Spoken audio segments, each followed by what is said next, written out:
शादी के बाद विदाई का समय था। नेहा अपनी माँ से मिलने के बाद अपने पिता से लिपट कर रो रही थी। वहां मौजूद सब लोगों की आंखें नम थीं। नेहा ने घूंघट निकाला हुआ था। वो अपनी छोटी बहन के साथ सजाई गई गाड़ी के नजदीक आ गई थी। दूल्हा अविनाश अपने खास मित्र विकास के साथ बातें कर रहा था। विकास ने कहा, यार अविनाश, सबसे पहले घर पहुंचते ही होटल चलकर बढ़िया खाना खाएंगे। यहाँ तेरे ससुराल में खाने का मजा नहीं आया। तभी पास में खड़ा अविनाश का छोटा भाई राकेश बोला, हाँ यार, पनीर कुछ ठीक नहीं था और रसमलाई में रस ही नहीं था। और वो ही कर जोर जोर से हंसने लगा। अविनाश भी पीछे नहीं रहा। अरे हम लोग होटल चलेंगे, जो खाना है खा लेना, मुझे भी यहाँ खाने में मजा नहीं आया, रोटियां भी गर्म नहीं थी। अपने पति के मुंह से ये शब्द सुनते ही नेहा, जो घूंघट में गाड़ी में बैठने ही जा रही थी, वापस मुड़ी, गाड़ी के दरवाजे को जोर से बंद किया और घूंघट हटाकर अपने पापा के पास पहुंची। अपने पापा का हाथ अपने हाथ में लिया और बोली, मैं ससुराल नहीं जा रही हूँ पिताजी, मुझे ये शादी मंजूर नहीं। ये शब्द उसने इतनी जोर से कहे कि सब लोग हक्के बक्के रह गए। सब नजदीक आ गए। नेहा के ससुराल वालों पर तो जैसे पहाड़ टूट पड़ा। मामला क्या था, ये किसी की समझ में नहीं आ रहा था।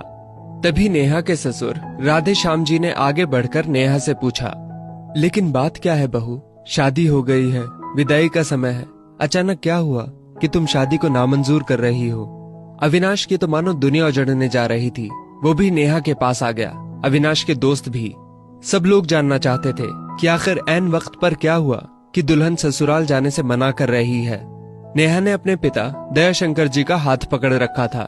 नेहा ने अपने ससुर से कहा, बाबूजी, मेरे माता पिता ने अपने सपनों को मारकर हम बहनों को पढ़ाया, लिखाया व काबिल बनाया है। आप जानते हैं एक बाप के लिए बेटी क्या मायने रखती है? आप व आपका बेटा नहीं जान सकते क्योंकि आपकी कोई बेटी नहीं है। नेहा रोती हुई बोले जा रही थी, आप जानते हैं मेरी शादी के लिए व शादी में बारातियों की आवाभगत में कोई कमी न रह जाए, इसलिए मेरे पिताजी पिछले 1 साल से रात को 2 से 3 बजे तक जागकर मेरी माँ के साथ योजना बनाते थे। खाने में क्या बनेगा, रसोईया कौन होगा। पिछले 1 साल में मेरी माँ ने नई साड़ी नहीं खरीदी क्योंकि मेरी शादी में कमी न रह जाए। दुनिया को दिखाने के लिए अपनी बहन की साड़ी पहनकर मेरी माँ खड़ी है। मेरे पिता की इस 150 रुपए की नई शर्ट के पीछे बनियान में 100 छेद हैं। मेरे माता पिता ने कितने सपनों को मारा होगा, ना अच्छा खाया ना अच्छा पिया, बस एक ही ख्वाहिश थी कि मेरी शादी में कोई कमी ना रह जाए।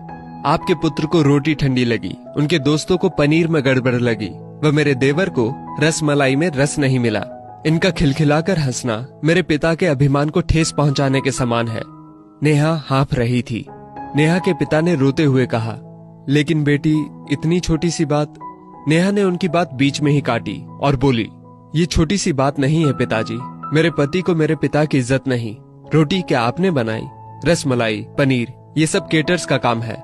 आपने दिल खोलकर व हैसियत से बढ़कर खर्च किया है। कुछ कमी रही तो वो केटर्स की तरफ से।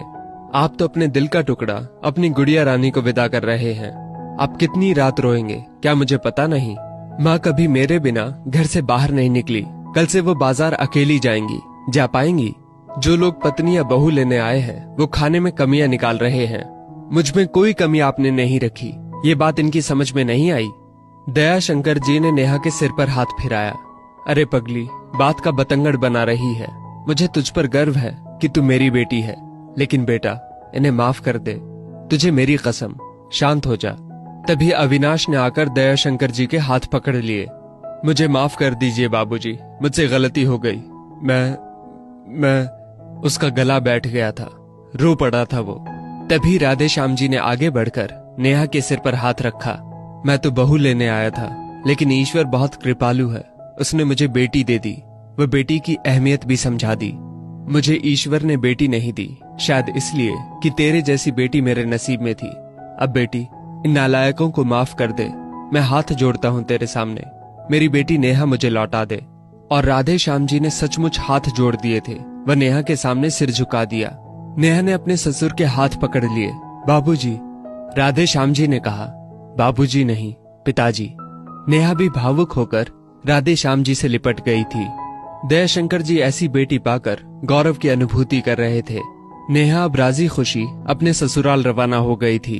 पीछे छोड़ गई थी आंसुओं से भीगी अपने माँ पिताजी की आंखें, अपने पिता का वो आंगन जिस पर कल तक वो चहकती थी, आज से इस आंगन की चिड़िया उड़ गई थी किसी दूर प्रदेश में और किसी पेड़ पर अपना घरौंदा बनाएगी।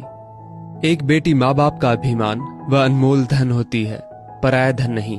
कभी हम शादी में जाएं तो ध्यान रखें कि पनीर की सब्जी बनाने में एक पिता ने कितना कुछ खोया होगा व कितना खोएगा। अपना आंगन उजाड़कर दूसरे के आंगन को महकाना कोई छोटी बात नहीं। बेटी की शादी में बनने वाले पनीर, रोटी या रसमलाई पकने में उतना समय लगता है जितनी लड़की की उम्र होती है। ये भोजन सिर्फ भोजन नहीं, पिता के अरमान व जीवन का सपना होता है। बेटी की शादी में बनने वाले पकवानों में स्वाद कई सपनों के कुचलने के बाद आता है व उन्हें पकने में सालों लगते हैं। बेटी की शादी में खाने की कद्र करें।